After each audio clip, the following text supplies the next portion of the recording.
Joining us now is Terrell Jones, who's the Director of Infrastructure Projects for Ecomnets. And Terrell, welcome to the city of Danville. Well, thank you very much. And tell me a little bit. You said this came together pretty quick, basically within 2 months. Now, I know you're opening up the manufacturing facility here in Danville. Will you all be relocating from Herndon? Will you still have some facilities in Herndon and then just open up the manufacturing facility here in Danville? We're basically expanding to Danville. We're going to keep our office up there. I mean, the federal government's there. We do a lot of federal business, and so this is an expansion of our current business. We actually have 2 offices in Northern Virginia, one in Sterling, one in Herndon. This is just an expansion. We have plans for down in this region as well. So very good. Now, why Danville? I know you said Senator Webb came and spoke with you, was talking about you all wanting to locate in maybe a former manufacturing town and get that quality workforce. Tell me a little bit about why Danville. Well, the conversation was a little different in terms of how it went down. I actually used Danville as an example of incentives and what could the federal government give us according to the stimulus money and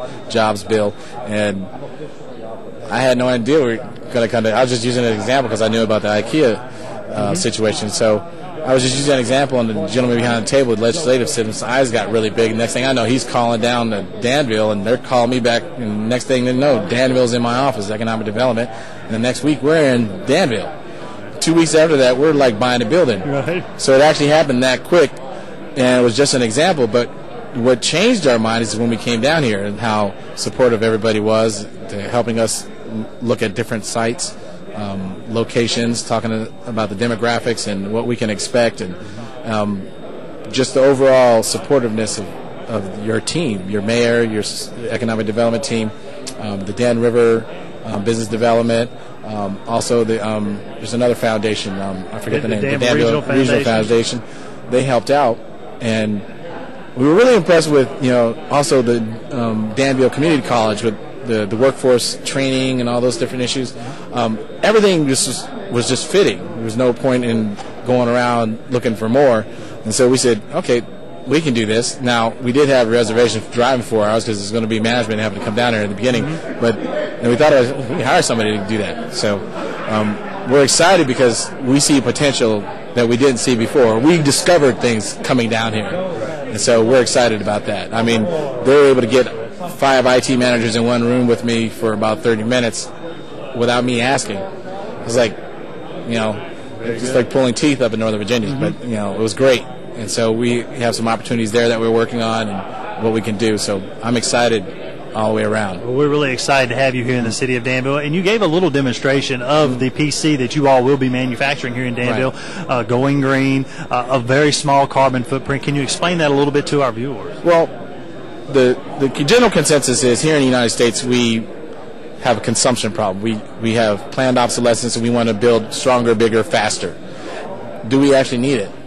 Do we need large SUVs? Do we need computer systems that will never use the computing power that they're using when you're using simple Word applications or email and internet? And you don't need that high-powered system to work a common job, and you don't need to waste that much electricity. We get electric bills, and we don't know where the electricity comes. It might be that flat-screen TV.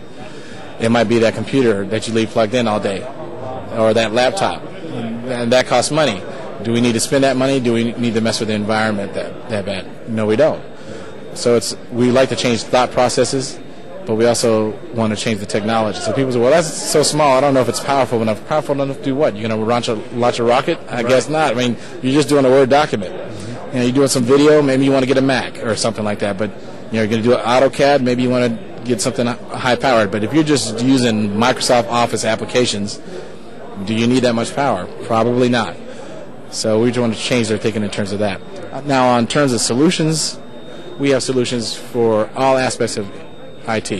And what we want to do is show people how to be energy efficient from the desktop to the data center. So not just our PC itself, but all the solutions that go with it. I mean, there's 7 layers of the OSI layer that we can work with as far as energy efficiency. So there's a lot more to do. So we're just scratching the scratch with the PC. There's a lot more to do as far as energy efficient. In our Danville facility, will it be just manufacturing? What all will take place here in Danville? Actually, it'll be 3 different things going on there. We'll have a small little data center. We'll have a small little call center. We'll have the manufacturing section, shipping and receiving section. There will also be some management office space in there as well. So we have a lot of space in there. actually. It doesn't require that much space to build a small footprint. Now, later on, we'll probably require more space because, demand requires it. But right now, it's perfect for what we need. So the former EDS building is where you all be located, and plenty of room for expansion. Plenty of room for expansion. In fact, we did a lease option on the land next door.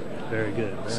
We got plans for that land now. Sounds good. Well, thank you so much again for choosing the city of Danville to expand your company. We look forward to working with you in the future, and I know pretty soon you're going to be hiring fairly soon, correct? Yes. Right. I can't drive down here every week. Right.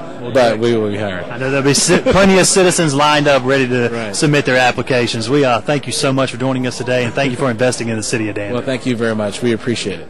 Well, joining us now is our Director of Economic Development, Jeremy Stratton. And Jeremy, another big project, and I know this came together fairly quick within a 2-month time period, right? This came rather quickly. We had a call with the consultants for the company, and they invited us up, and when Linda and I went up to make our pitch, there was 3.5 feet of snow up in Washington, and I was asking myself, what am I doing up here?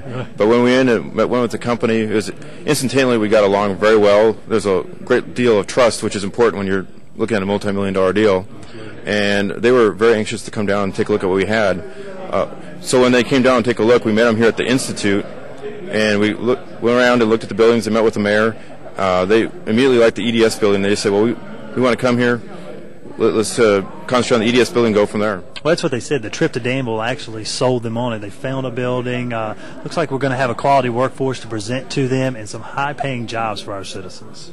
That's what really attracted us. Is this is not only an economic development project for tomorrow, but this is also going to bring us jobs for tomorrow.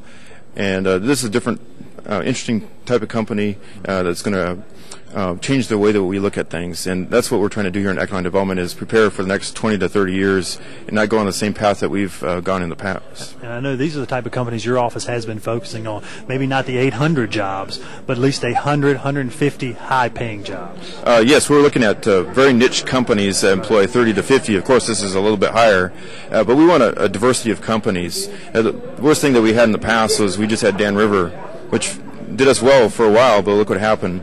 So we put all our eggs in one basket. That's when things don't go very well, when we lose them. And I know, just talking to the individuals with Ecomnet, they said that they're in the process of purchasing the EDS building, and it has plenty of room for them to expand. They've also got an option on an adjacent lot as well, so I know that's positive news. Yes, they're going to purchase the EDS building. We're going to concentrate on that right now, not on the other that you just spoke of. Yeah. There is some room to grow in that building. But we see some good things in this company, and I like the way that the company officials want to be involved in the community. They want to use local vendors and hire local people, so that shows a commitment they want to be here for a while. Jeremy, thank you so much for all your hard work and all of your office's hard work to bring Ecomnet to Danville. Another success story. We really appreciate it. Well, thank you, and it's a team effort. It's never one person. It takes the whole community to get these things done. That's going to wrap it up for this edition of the City Update. Once again, we welcome Ecomnet to the city of Danville and wish them the best in opening their new computer manufacturing facility here in the city of Danville. So until next week, have a great day.